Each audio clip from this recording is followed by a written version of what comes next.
Hey guys, welcome to Fitness with Soyre. I'm Soyre at Patch 21 in Spencer, West Virginia. Today we're going over just a do-it-yourself workout. If you have some weights at your house, you will need those for this. If you don't have any weights, you can freeze the water bottle, for example. If you want to do a little bit more than a water bottle, you can grab a milk jug and just make sure it's empty, or fill it with water. Just don't actually use milk in it. And before we start, we go warm up. But only one of these exercises are on the ground, so you might need your mat. It's just up to you. It's preference, really. And like I said, before we get into, we're going to warm up. And to warm up, you just want to do some light stretching. And I always, one you can start it with is arm over another. So one arm is straight out, the other one is straight up, and they're pushing and pulling against each other. And you're just going to hold it for about 10, 15, 20 seconds, 25 if you want, just however long feels good for you. And whatever muscle you're stretching, so for right here, we're stretching all along here, and even our forearm, a bit on the other arm. And you should feel the muscle tighten, pull, a little pain, so to say. If at any point when you're stretching it's too intense, or even during the workout, take it back a few notches. But switch sides, same concept, different sides. And so you really don't want to overdo the stretching, because if you're pushing your limits when you're just stretching, that's alright and everything. But you have a chance to pull yourself. It's always better to do too little than too much. If you do too much, you can injure yourself and you'll be out for a few days. If you do too little, you won't risk injuring yourself. And that's for the whole workout, stretching, cool down, the main exercises themselves. Another one you can do is just arm. So you hold your hands together and you put them behind your head and you'll lean down to one side. So once again, hold these for about 10, 15, 20 seconds.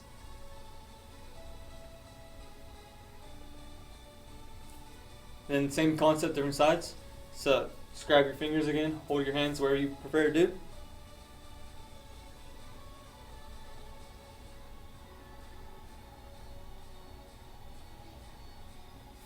Another one you can do is the Flamingo Stretch. This is just where you're standing still. You're going to hold. So for me, my left hand is holding my left foot. My left foot is going to try to touch the ground. My left hand is holding it closer to my body. And I personally like to stare off, find a focus point. I met people that put their hand beyond their ear, just whatever you can do to keep your balance. And like I said, try to make your foot try to touch the ground while your hand is holding it closer to your body. Same with the rest of these stretches. Hold it for about 10, 15, 20 seconds. Then once you are done with that, you want to switch sides, same concept. Now it's my right foot's trying to touch the ground, my right hand is holding it close to my body. Make sure you're just standing tall and proud right now. Keep your chest puffed out for this. Just try to keep your balance also. And also breathe. You should always be breathing throughout this.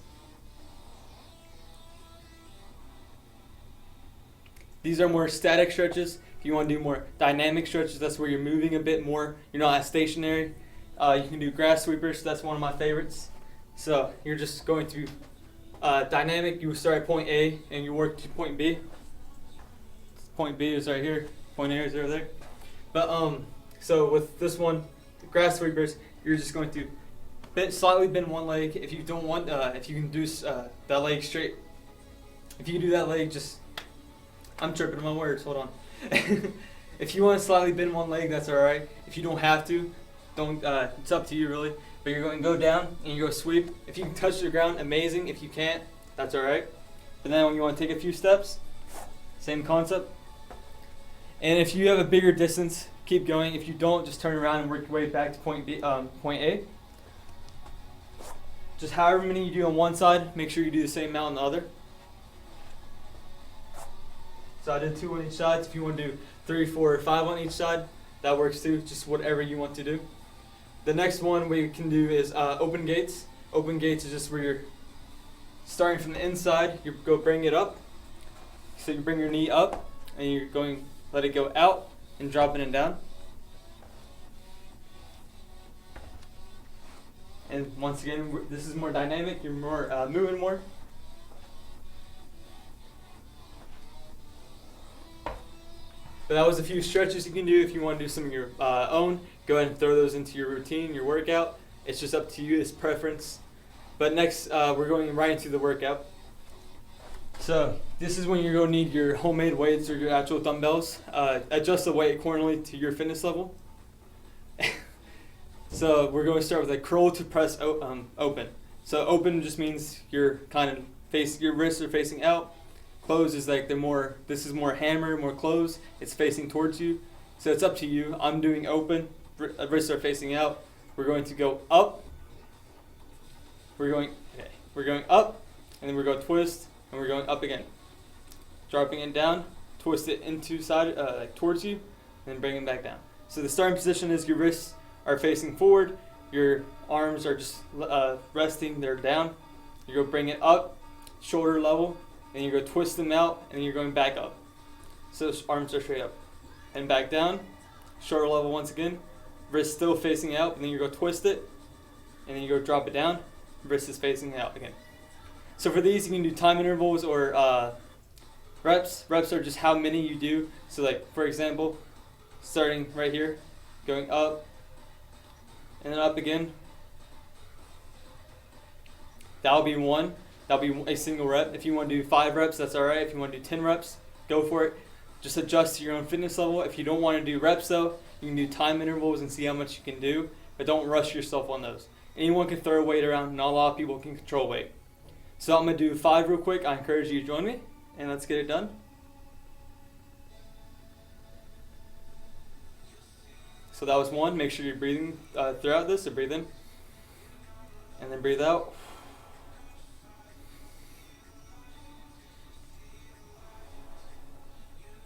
Now if you're starting to get shaky or you feel like you can't control it, just slow down. You want to focus on technique and form. If that weight is too much for you, if it's too heavy, cut back a few pounds. That was a bad one. I want to do one more. See, like just there, I got distracted with talking. You want to focus on technique and form. So I did 6, but take a breathing break. Breathe in. I need those. I don't know why I put it now. But then breathe out. Breathe in. And then breathe out. Breathe in. And then breathe out. So the next one, if you've ever went skiing before, this is going to seem familiar to you. You're going to slightly bend your legs. You're going to lean forward, and you're going to start. Hold on. You're going to start here. So just like have your arms in a 90-degree angle. Starting, lean forward, back straight, knees bent. So you're starting your arms in a 90-degree angle, and you just go bring them back like you're skiing. You're going to act like you're pushing yourself forward. So you're bringing it back. So you can do these for about. Once again, for these, you can do time intervals or you can do reps. It's up to you. I'm going to do 5 personally. So we're bending our knees, leaning forward, and we're starting here.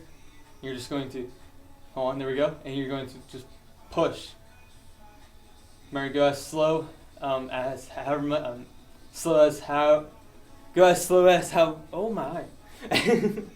Just go as slow as you like. There we go. So we're leaning forward. And remember, a lot of people can throw weight around, not a lot of people can control the weight.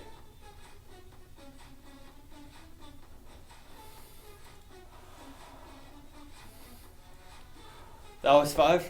So now you want to take a breathing break, breathe in, and then breathe out. Breathe in, and then breathe out. Of course, if you're using heavier weights and you need to take a longer breathing break, or if you feel like you need a water break in between, go ahead and do that too. But next we're doing skull crushers. This is the only one you got to lay down for. And so you're just going to have your legs bent, and you can just rest your waist where right now while I explain.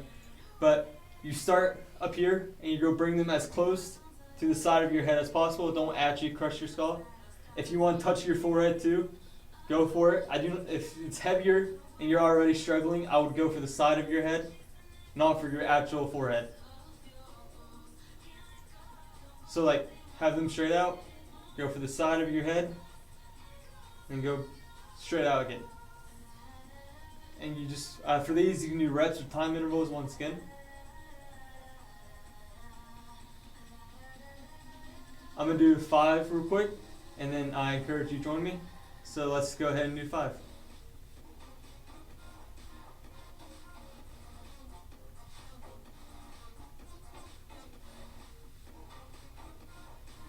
Remember, breathe throughout this, so breathe in, and then breathe out. One more, breathe in, and then breathe out. So those were the skull crushers. Let's stand back up. Take a breathing break if you feel like it. If you don't, you can go in, right into the next one. So we're going to do wide grip. That's where you have your wrist facing outwards again. And it's just like the press earlier, but you're keeping it like on the outside. So your chest is a lot more open on this one.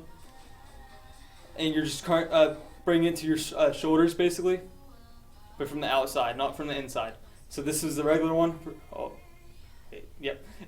So the regular one that we did earlier was just to our torso, but this one's mainly to our shoulders on the outside.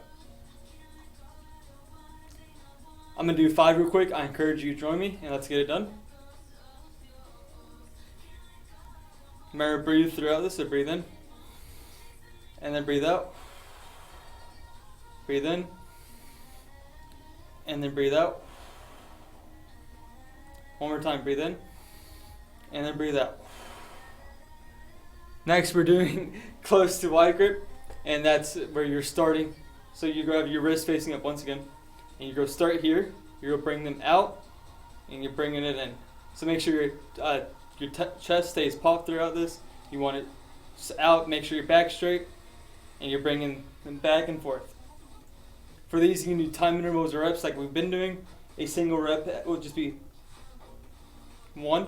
If you want to make them plank, go for that too. It's just wherever you prefer. I'm going to do 5 real quick. And once again, I encourage you to join me. So let's go. Remember, breathe. So breathe in. And then breathe out.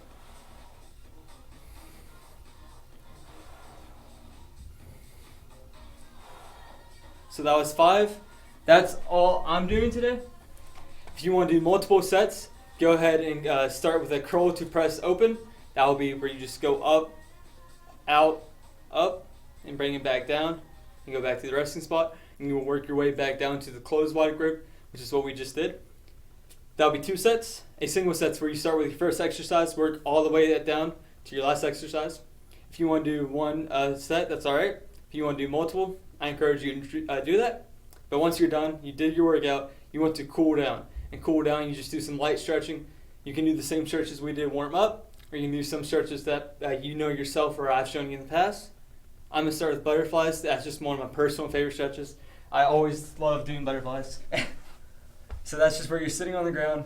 You're very stationary. You're bringing your feet together. You are holding them together with your hands, and matching elbows are touching matching knees, and pushing them to the ground as far as possible. So the point of cooling down is so your muscles are not tight, because when you're working out, they go tighten up. That's why you stretch also, because the resting state is just tight most of the time. So you stretch so they're not tight, and then you also want it. That's for your warm up, and then you want to stretch to cool down so you're not tight. So that way, when you're just walking around your house, you won't pull your hamstring, for example. Another one you can do is beauty queens. This one, so just one leg is straight out, the other one is bending over top of it. And then so for me, my left leg is straight out, my right leg is bent over top, my left arm is pushing against my right leg. This is a good one for just your whole body mainly, because it works wherever leg straight out, that hamstring will be tight and pulling a bit. Whatever arm is pushing against the other leg, your arm is going to be feeling the stretch, and the leg that's bent over top is also going to be feeling the stretch. But for this workout, we didn't really use our legs. We were more using our arms. So if you want to you do stretches that focus on those muscles, that works too. Switch sides. This is, like I said earlier, if you want to do much more stretching, go ahead and do that. If you want to do other stretches that people have shown you in the past or go ahead and do that too. It's all preference really, and remember, it's always better to do too little than too much, because if you do too much, you injure yourself. If you do too little, you can't injure yourself really that way. But I think that's all I have to show you on the mat. And I think that's all I have for you today at Patch 21 in Spencer, West Virginia. I'm Sawyer, and I hope to see you guys next time.